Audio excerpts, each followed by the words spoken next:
सुखदेव जी महाराज कहते, राजा परीक्षित, मैं जानता हूँ कि तुम मरने वाले हो। इस 7 दिन में यदि तुम्हें कुछ प्राप्त हो सकता है तो केवल एक ही साधन है। यदि तुझे मुक्ति प्रदान करना है, यदि तुझे मुक्ति को प्राप्त करना है तो केवल और केवल एक साधन है, वो है श्रीमद् भागवत की कथा। इसीलिए राजा परीक्षित, तुम 7 दिन अपने घर बार राजपाट त्याग करके केवल 7 दिन यदि तुम श्रीमद् भागवत कथा का रसास्वादन कर लिए तो तुम्हें मुक्ति प्राप्त हो जाएगी। क्योंकि महाराज श्रीमद् भागवत कथा क्या कहती, मुक्ति दाने न गर्जती। ये तो महाराज केवल मुक्ति कहने के लिए, मुक्ति प्रदान करने के लिए ही सुनाई जाती है। आज मेरे सूत जी महाराज कहते, राजा परीक्षित, जो तुम प्रश्न कर रहे हो ना, वरियने ते प्रश्न कृतो लोकहितं विप आत्मवेत सम्मत पुंसा श्रोतव्या दिसूय पर। मेरे प्रभु कहते हैं, ये राजा परीक्षित, तुम प्रश्न कर रहे हो ना, वरियाने देते प्रश्न कृतो लोकहितं निपा। तुमने जो प्रश्न किया है वो एक नहीं अपितु उस जगत के कल्याण के लिए तुमने प्रश्न किया है। तो धन्य है राजा परीक्षित, तेरी जैसा राजा ना हुआ है और ना कभी होने वाला है इस संसार में।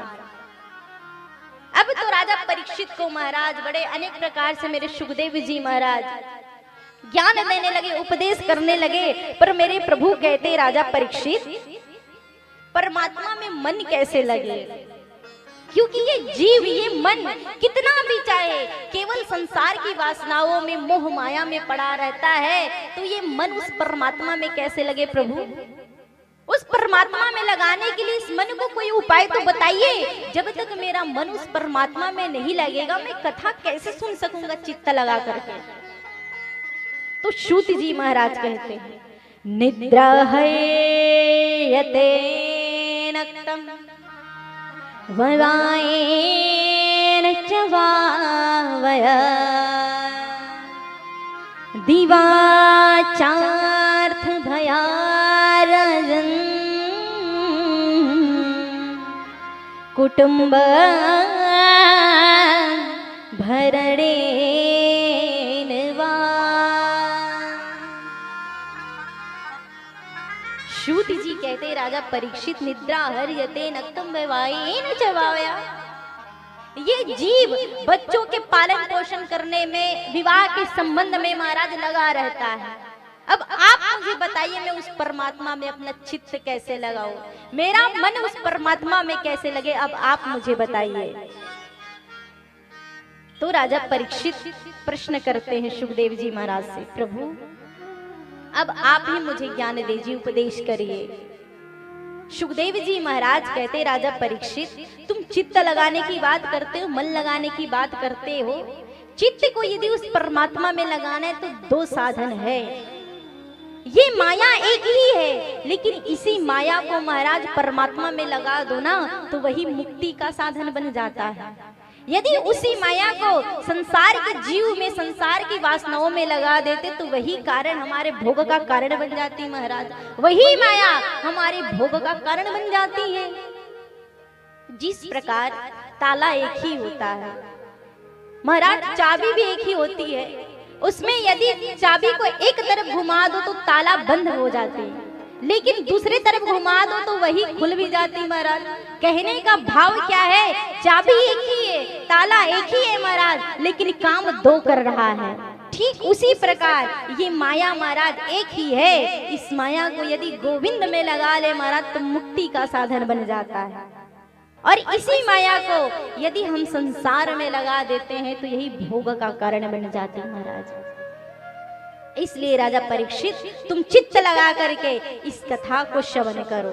परमात्मा में मन कैसे लगे? तस्मात् भारत सर्वात्मा भगवानेश्वरो हरि श्रोतव्यः कीर्तितव्यश्च स्मर्तव्य चेक्षता भयम। राजा परीक्षित को कहते, राजा परीक्षित, यदि परमात्मा में चित्त लगाना है तो सबसे सुंदर साधन क्या है? तस्मात् भारत सर्वात्मा भगवानो ईश्वरो हरि। क्या करना है महाराज? सारे संसार को, जितनी जीव जंतु आपको दिखाई पड़ते, सब में तुम प्रभु का दर्शन करो। क्या करना है महाराज? जैसे मेरे बाबा कहते हैं ना, सिया राम मैं सब जग जाने। सारे संसार को, सारे सृष्टि वालों को आप उस परमात्मा के स्वरूप का दर्शन कराइए, सब में उस परमात्मा का दर्शन करिए। फिर कहीं मन और चित्त लगाने की आवश्यकता नहीं, फिर उस परमात्मा से अपने आप एकाएक प्रेम हो जाएगा। आप कथा सुनते रहिए, आप भजन करते रहिए, एक दिन ऐसा होगा उस परमात्मा में आपका मन, आपका चित्त एक ही बार में समर्पित हो जाएगा महाराज। अच्छा महाराज, तो प्रभु को प्राप्त करने के लिए कोई साधन तो होगा, हमें क्या करनी चाहिए बताइए आप।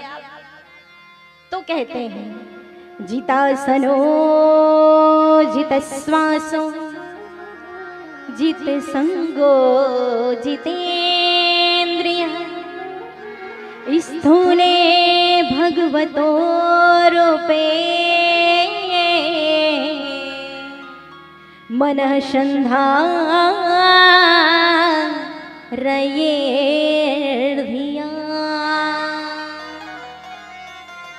मेरे प्रभु कहते हैं, उस परमात्मा में चित्त लगाना है, मन लगाना है तो महाराज केवल 4 साधन है।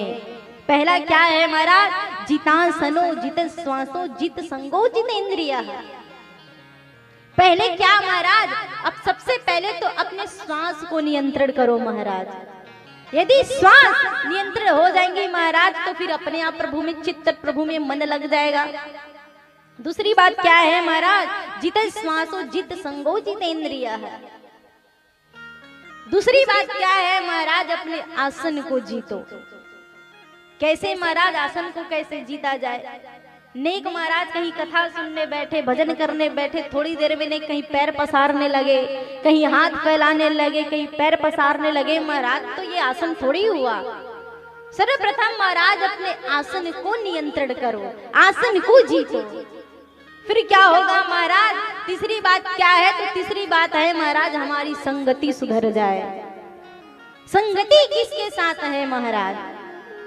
और जिस दिन महाराज संग सुधर गया, मानो हमें सुधरने की आवश्यकता नहीं महाराज, हम स्वयं सुधर जाएंगे। जिस प्रकार महाराज एक शराबी के संग यदि हम घूमते हैं ना, तो कुछ दिन में हम भी शराबी बन जाते हैं, कुछ उसके अंदर के दोष गुण हमारे अंदर भी आ जाते हैं। बुरी लोगों का संग करते हैं महाराज, तो उसके अंदर की जो बुराई है महाराज हमारे अंदर भी प्रवेश कर लेती है। अच्छे व्यक्ति का संग करते हैं महाराज, तो कुछ अच्छाइयां हमारे अंदर भी प्रवेश कर लेती हैं। तो महाराज क्या करना है? तीसरी बात है, हमारी संगति सुधर जाए महाराज। और जीवन का सबसे बड़ा महत्वपूर्ण हमारा संबंध है महाराज। क्यों महाराज? यदि हमारी संगति अच्छे व्यक्ति के साथ होता है तो महाराज हमारी अवहेलना हमारे चरित्र पर महाराज, हमारे चरित्र की अपने आप प्रतिष्ठा बढ़ने लगती है महाराज।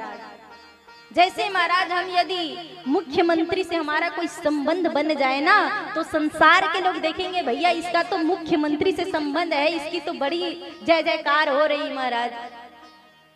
कोई छोटे मोटे अध्यक्ष से, सांसद से यदि हमारा संबंध बन जाता है महाराज, तो संसार के लोग के नेत्र में हमारी प्रतिष्ठा बढ़ जाती महाराज। फिर बताने की आवश्यकता नहीं, वो अपने आप समझ जाता है ये भैया सांसद के पिए हैं, इससे तुम ध्यान पूर्वक रहना। क्यों? क्योंकि वो संसार में प्रतिष्ठित व्यक्ति है महाराज, इसलिए हमारा प्रतिष्ठा उसके साथ रहने से बढ़ गया। तो महाराज संसार में जो व्यक्ति है छोटे मोटे पद में है, उनसे हमारा संबंध बन जाता है तो हमारी प्रतिष्ठा अपने आप बढ़ जाती महाराज।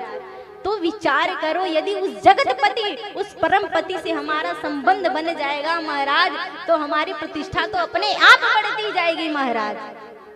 फिर प्रतिष्ठा अपनी बनाने की आवश्यकता नहीं, जो उस गोविंद से अपने नाता जोड़ लेते हैं महाराज, उसकी प्रतिष्ठा, उसका नाम अपने आप आगे बढ़ता है महाराज। महाराज, उसको फिर कहीं जाने की आवश्यकता होती ही नहीं।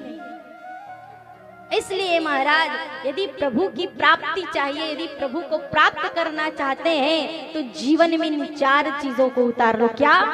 जितासनो जित श्वासो जित संगो जितेन्द्रिय स्थूने भगवतो रूपे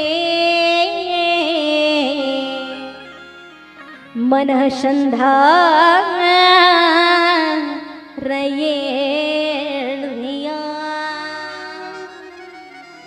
ये 4 चीज जिसके जीवन में उतर गया ना महाराज, फिर मेरे प्रभु उसे अपने आप प्राप्त हो जाते हैं, अपने आप सुलभ हो जाते हैं।